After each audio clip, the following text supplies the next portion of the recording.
Hello and welcome to Selective Solutions Tech Tips. Most of us have several things going on at the same time and our desktop gets pretty cluttered. Trying to find which open program you have on the taskbar is not always easy, and on top of that, there are so many open apps the desktop gets very cluttered.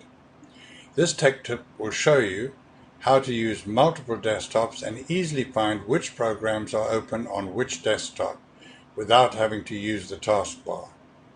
So let's get started. For this tip, we will only be using the Windows key and the Tab key.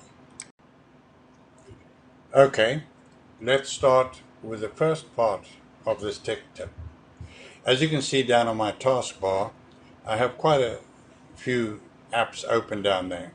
And sometimes you can have a lot of apps open down there, and especially with Word, you can have multiple documents open, but in the thumbnail it's hard to see what these documents are, so you don't quite know which one to open. If we hold down the Windows key and tap the Tab key, we just keep holding the Windows key down so that this doesn't close, and you can see we now have a thumbnail of all of the apps that are open on my desktop, and I can simply go to any one of them simply by going across and clicking on the app. It immediately opens in the window and I can continue to work. So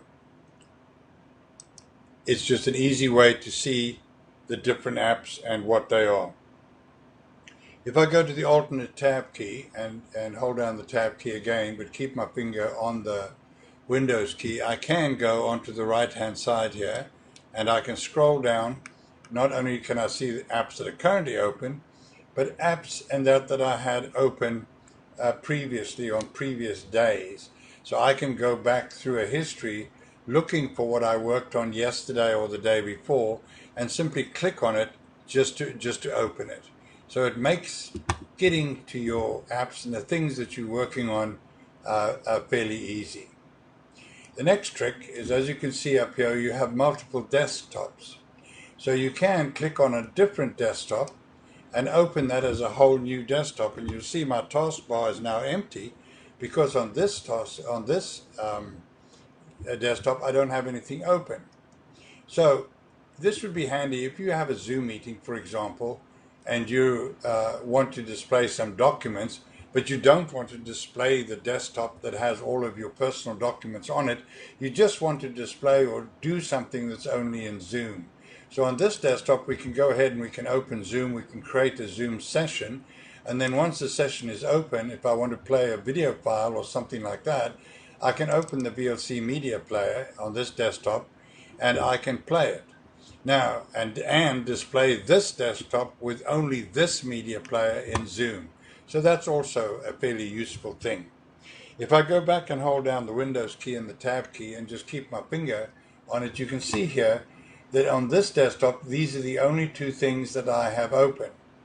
You can have desktop 3, 4, 5, 6 and hit plus to open as many desktops as you want to separate your work area out. If I go back to the original desktop over here, I can see here's all my software and everything down here.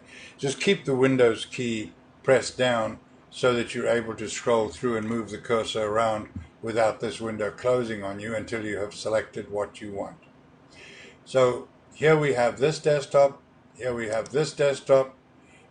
We can work on this. I can alternate tab again and open up a completely new desktop that has nothing on it at all. As you can see, the taskbar is now pretty much empty, and we can segregate our workspaces out.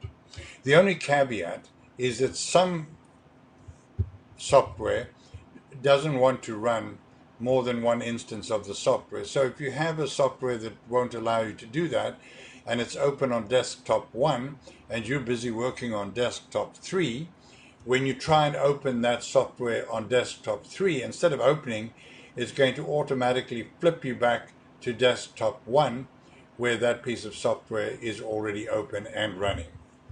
I hope you found this helpful, and I hope that it makes your desktop a lot less cluttered and much more easier to work with. Thank you for watching this the whole way through, and as always, if you have any tech issues that includes websites, networks, switches, telephones, or anything else that's connected to your network, please give us a call, 770-929-1155, and we will be more than happy to help you to get any of your issues resolved. Thank you again for watching. I appreciate all of you.